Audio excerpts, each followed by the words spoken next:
In today's video, I'm going to be showing you how to send directions in Apple Maps. So this is going to work from your laptop to your phone to your laptop, basically any Apple device. You can send your Apple Maps directions to each other very easily.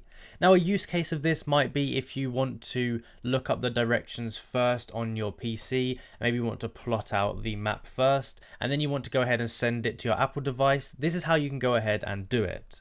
So first of all, we need to go ahead and find a route on our device. I'm going to show you on phone, but it's going to be relatively similar no matter what device you pick. So I'm just going to say Reading to London is the route that I want to take. And what you'll notice here is where it says next to the address, there's going to be a little sort of up arrow with a square below it. So you want to go ahead and tap on that. It's next to the X icon.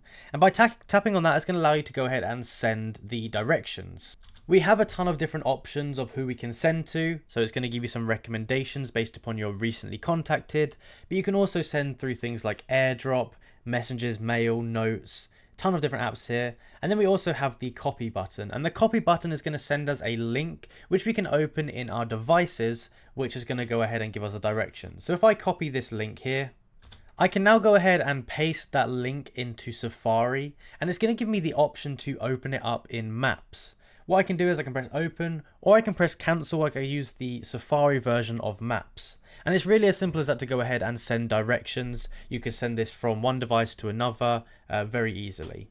If you enjoyed the video and found it useful, be sure to like and subscribe, comment down below that it helped, and let me know if there's any other videos you'd like me to make about Apple or anything else in particular. Thank you for watching, and I'll see you in the next one.